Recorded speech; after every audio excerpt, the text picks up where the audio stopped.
just want to work within their very narrow margin that separates Republicans from Democrats. Now, that's a big issue in Florida because they don't have a state income tax. So they rely pretty heavily on sales tax, on property taxes.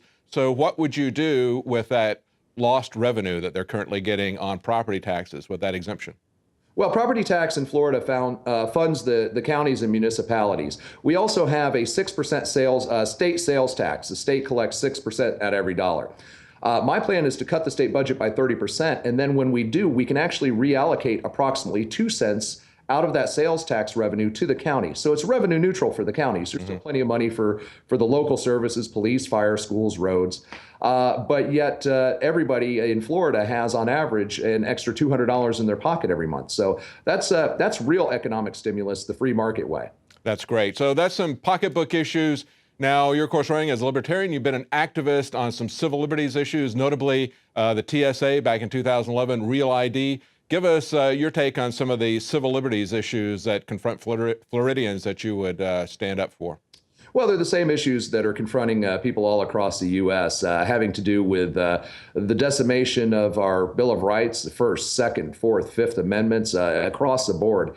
And I've long been a proponent of this. One of the things that I intend to do is to ensure that any usurpation of power by the federal government is nullified here in Florida under the 10th Amendment to the United States Constitution. And we're going to do that on both a civil liberties basis and an economic basis. I actually have a plan called the Florida Intrastate Commerce Act, which will say that any business that operates exclusively within Florida's borders shall be immune from any federal regulation whatsoever. And we have the authority to do that under the Constitution. The Commerce Clause only applies to commerce between the states, not within. So we're gonna take full advantage of that. Well, that'd be excellent. Now, you were very active, not just in speaking out against TSA abuses, but at the same time here in Texas that we had the House unanimously approve a measure to stop the criminal and sexual molestation of people, especially children. That was passed in our House, and then they came out and got the Senate to pull back on it, threatening essentially to turn Texas into a no-fly zone. That's the way they stopped us here. You were active at the very same time in 2011 there in Florida. That's right. I called out, as the chairman of the Libertarian Party of Florida, I called out to all of 67 Florida sheriffs to begin making arrests on TSA agents who were either engaging in sexual molestation of passengers or violating the Fourth Amendment rights of passengers, illegal searches and seizures without warrant, without probable cause. And of course, though I got some secret support from a couple of those sheriffs, no one would go out on record against the TSA. And it's a real shame because our constitutional sheriffs and all of our elected officials that swear to uphold the Constitution are falling down on the job, and they're failing to uphold their oath.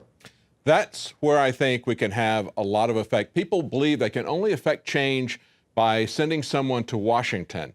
I think the real change is going to come if we elect strong, patriotic leaders like you, who will stand against federal tyranny, stand for the Bill of Rights. I think that's where we need to check them. There's a lot of power that is not being used at the state level, at the local level, as you just mentioned with the sheriffs. And I'll just add this too, Mr. Wiley, that at the time that was happening, we learned in a lawsuit by John Corbett, who's an anti-TSA activist, he discovered as part of his recovery that the TSA actually in their internal documents in 2011, as they were threatening to turn Texas into a no-fly zone, as you were fighting them in Texas, they said there was no terrorist threat against airports or airplanes. That accidentally got published on the federal website in an unredacted version. Then they put the redacted version up. So it's kind of interesting to see what they didn't want us to see in that. Well, thank you so much. Yes, go ahead. It's not surprising that that happens because, you know, a lot of this is geared towards conditioning the people to accept a slow form of tyranny. And that's something that here in Florida, we're fighting against. Any final comments that you would like to tell the voters? We're 1 week away from the election. Well, if you want someone who's honest in the governor's mansion, if you want to get government out of your wallet, out of your bedroom, out of your body, and out of your business, I'm your guy. Thank you very much. Adrian Wiley, Libertarian candidate for governor in Florida, polling very strong now. What's your latest polling? We actually have internal polling data that puts me very close to 20% at this point. So it's going to be real interesting to see what happens next Tuesday. Well, I hope people will vote for real change instead of the lesser of two evils. There's a very little difference, especially in Florida. It really underscores how similar the choices that they offer us each time are, especially in Florida. Thank you so much for joining us. Thanks, David. Take care. Thank you.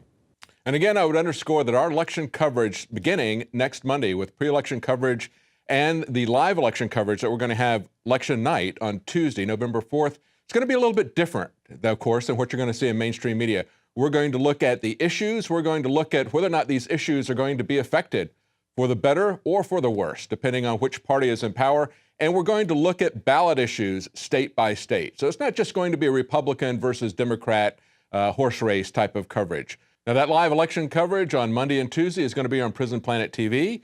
If you're not a subscriber, please consider joining, supporting our operation with your funds. You can also share that with up to 11 people watching simultaneously, as well as having access to all of Alex Jones's documentaries. Again, that's going to be pre-election coverage 7 to 10, that's Central Time next Monday, and 6 to 10 p.m. on election night Tuesday.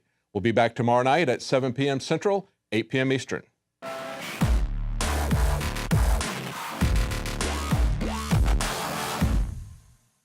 From the water table to our soils to the atmosphere itself, our world is becoming more and more toxic each and every day. But it's not just the air outside that's toxic. Indoor air has been shown to have 2 to 5 times higher concentrations of pollutants than even outdoor air. And most Americans spend 90% of their time inside using toxic chemicals within their homes. There are more than 42 million smokers in the United States. Well over 1,000 types of mold and mildew linked to numerous conditions. And don't forget the fact that 6 million Americans live with pets they're allergic to as well. When I began to research these statistics, it was clear to me it was time to start cleansing my lungs in order to combat the toxic environment that we cannot escape, but that we can fight back against. Made with organic and wild cultivated herbs and manufactured in the USA, the new INFOWARS Life Lung Cleanse is here in a convenient spray bottle that can be brought with you throughout any toxic environment. Now available exclusively at InfoWarsLife.com or by calling toll-free 888-253-3139.